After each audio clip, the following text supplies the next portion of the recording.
बिस्मिल्लाहिर्रहमानिर्रहीम। अस्सलाम वालेकुम नाज़रीन, आप यूट्यूब चैनल देख रहे हैं। मैं इमरान खान हूँ। इससे पहले कि हम पाकिस्तान तहरीक इंसाफ की तहरीक पे बात करें, इसहाक डार साहब अमेरिका गए हैं। उन्होंने मार्को रूबियो से मुलाकात की है और ये जैसे वो पाकिस्तान के वज़ीर ख़ारजा हैं, ये अमेरिका के वज़ीर ख़ारजा हैं और ये सेक्रेटरी मार्को रूबियो ने एक स्टेटमेंट भी उसके बाद जारी किया है और वो कह रहे हैं जी पाकिस्तानी डिप्टी प्राइम मिनिस्टर से मेरी मुलाकात हुई है और वो फॉरेन मिनिस्टर भी हैं।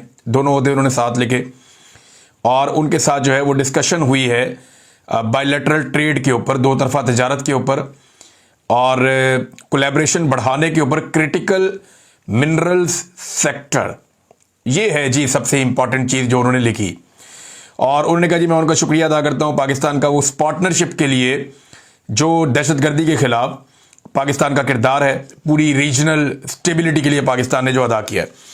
नाज़रीन, है तो ये एक छोटा सा स्टेटमेंट, लेकिन इसके अंदर जो सबसे इंपॉर्टेंट वर्ड है वो है क्रिटिकल मिनरल्स सेक्टर।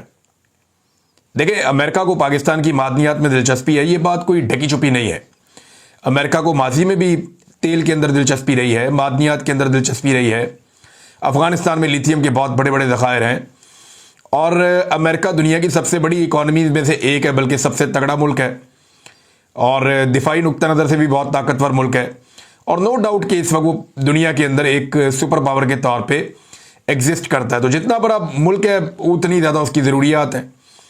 अभी कुछ अर्सा पहले जो यूक्रेन के साथ मामला हुआ तो डोनाल्ड ट्रंप क्या कह रहे थे? वो यही तो कह रहे थे कि यूक्रेन को हमने बहुत पैसा दिया, यूक्रेन को हमें अपनी मादनियात देनी पड़ेंगी। इसी तरह पाकिस्तान की मादनियात भी जो है वो अमेरिका अपना हक समझता है और ये मादनियात पाकिस्तान को उन्हें देनी पड़ेंगी और पाकिस्तान के पास जो मौजूदा पाकिस्तान का रिजीम है, इनके पास ऑफर करने के लिए मादनियात से बेहतर चीज़ है भी कोई नहीं। यानी पाकिस्तान को अल्लाह ताला ने कुदरती वसाइल से माला माल किया है। पाकिस्तान में गैस निकलती है, कोयला निकलता है, फिर पाकिस्तान में रेयर अर्थ मिनरल्स हैं जो बहुत कीमती मादनियात हैं और इन्हीं के बारे में अमेरिका बात कर रहा है। पाकिस्तान में बड़े कीमती पत्थर निकलते हैं, बहुत कीमती चीज़ें ऐसी निकलती हैं। फ्यूचर का जो फ्यूल है, उसका जो अल्टरनेटिव है वो पाकिस्तान के अंदर अवेलेबल है। खैबर पख्तूनख्वा खास तौर पे कबायली इलाके, उसके अलावा बलूचिस्तान, ये वो सारा एरिया जो बदमनी का शिकार है, यही वो सारा एरिया है जिसके अंदर मादनियात बेशुमार है। आप गौर कीजिए नाज़रीन कि पाकिस्तान में जहां जहां पे मादनियात निकलती हैं वहां पे बदमनी हो जाती है और जहां मादनियात नहीं निकलती वहां बदमनी नहीं होती। आपको ये बात अजीब नहीं लगती? ये बदमनी वहीं क्यों होती है जहां पे मादनियात निकलती हैं? मेरे पास, मैं इस्लामाबाद हाई कोर्ट में अपने हज पे जाने के लिए केस के सिलसिले में मौजूद था। एक वकील साहब आए और उन्होंने मुझे उस दिन बताया, बल्कि वो चीज़ें भी उन्होंने मुझे दिखाई। उन्होंने कहा जी हमारे दुश्मन पता कौन है, और उन्होंने मुझे निकाल के कुछ वो पत्थर वगैरह इस तरह की चीज़ें दिखाई। मैंने कहा जी ये आपके दुश्मन कैसे हैं?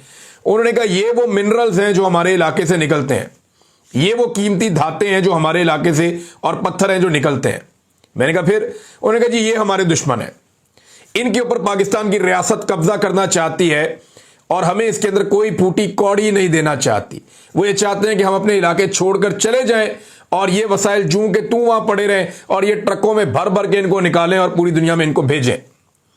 आप देखें नाज़रीन, बलूचिस्तान से गुजरती हुई हर गाड़ी के ऊपर अटैक होता है जिसमें इंसान बैठे हुए होते हैं, लेकिन वो गाड़ियां लगातार गुजरती हैं जिनके अंदर सोना जा रहा है, जिनके अंदर धातें जा रही हैं, जिनके अंदर कॉपर जा रहा है, वो तो गुजर रही हैं गाड़ियां, उनके ऊपर हमला नहीं होता।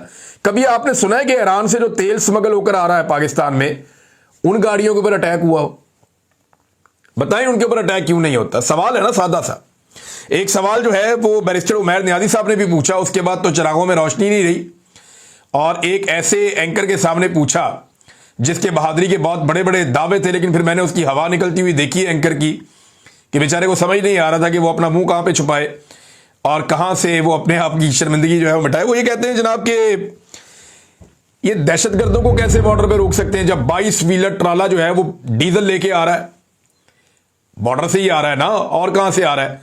जब ट्राले निकलते जा रहे हैं बॉर्डर से, बड़ी बड़ी गाड़ियां निकल रही हैं, डीजलों के बड़े बड़े ड्रम लेके निकल रही हैं, तो दहशतगर्द तो छोटा सा होता है भाई। दो टांगों पे चलने वाला आदमी पहाड़ों को क्रॉस कर लेता है और गाड़ियां तो रोड्स के ऊपर से ही आ सकती हैं ना।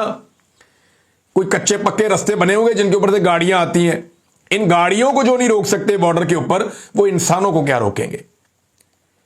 जो मुख्तलिफ मुश्किल रस्तों से, जंगलों में से गुजर सकते हैं, पहाड़ों को क्रॉस कर सकते हैं, पथरीले इलाकों से गुजर सकते हैं, पैदल आदमी गुजर सकता है।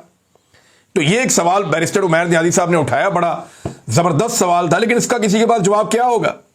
कोई जवाब क्या देगा? तो पाकिस्तान में जहां जहां पे मादनियात हैं वहां पे बदअमनी उस इलाके में रहती है, लेकिन जब मादनियात वहां से निकलती हैं और वो ट्रेवल करती हुई जा रही होती हैं बैरूनी आकाओं के पास, तो रास्ते में कभी उन्हें कोई नहीं छेड़ता। आपको हैरत नहीं होती इस बात पे? मुझे तो बहुत हैरत होती है। तो अब जनाब मार्को रूबियो और इसहाक डार साहब की मुलाकात हुई है और उसके बाद इसहाक डार साहब ने इससे भी बड़ी एक, अब मैं पंजाबी का लफ्ज इस्तेमाल करूंगा, पंजाबी में कहते हैं खच मार देना, ये वो उन्होंने काम किया, बड़ा अजीबोगरीब काम किया। मादरत के साथ मैंने ये लफ्ज इस्तेमाल किया, लेकिन मुझे कोई इससे मुनासिब लफ्ज नहीं मिल रहा था। अब ये जहां भी जाते हैं ना हुक्मरान, इनसे सवाल होता है कि तुमने पाकिस्तान में फस्तायत है, इंसानी हकूक नहीं है, तुमने अपोजिशन पार्टी को कुचल कर रखा हुआ है, तुम जबरदस्ती जबरन आके इक्तदार में बैठे हुए, तुमने पाकिस्तान के सबसे मकबूल लीडर को, जो आलमी सतह पे जाने जाना वाला आदमी है, जिसकी आलमी सतह पे बहुत पजीराई है, जो एक ब्रांड है, उसको तुमने जेल में डाला हुआ। सवाल तो होगा। अमेरिका में भी ये सवाल हुआ इसहाक डार से। अब अमेरिकन मीडिया के ऊपर डार साहब बैठे हुए अंग्रेजी में इंटरव्यू दे रहे हैं और डार साहब ने इमरान खान की गिरफ्तारी को जस्टिफाई करने के चक्कर में आफिया सिद्दीकी की कार्रवाई जो है, या उनकी गिरफ्तारी और उनके खिलाफ जो कुछ भी हो, उनकी जेल, उसको जस्टिफाई कर दिया। अब ये एक ऐसी औरत है जिसको 86 साल की सजा हुई है अमेरिका में, और पाकिस्तानी हुकूमत बार बार ये कहती रही है कि नहीं, ये ज्यादती इनको छोड़ दिया जाए। पाकिस्तान में बेशुमार पॉलिटिकल पार्टीज हमेशा ये कहती रही है ज्यादती इनको छोड़ दिया जाए। अच्छा, उधर डार साहब वहां इंटरव्यू देते हुए आफिया सिद्दीकी की गिरफ्तारी को जस्टिफाई कर रहे हैं, कानूनी जवाब फराम कर रहे हैं और कह रहे हैं ठीक गिरफ्तार किया है, दुरुस्त करार दे रहे हैं कि इसी तरह इमरान खान की गिरफ्तारी भी दुरुस्त है। यानी अमेरिकन को राजी करने के लिए जो एक कौमी मौक़िफ़ है उसको साइड पर डाल दिया। ये जनाब डार साहब है कि मेरे आका मुझसे राजी रहे, खैर है, इस मौक़िफ़ की खैर है। अब इसके ऊपर पाकिस्तान में भूचाल आ गया, सारा का सारा सोशल मीडिया इनको पड़ गया।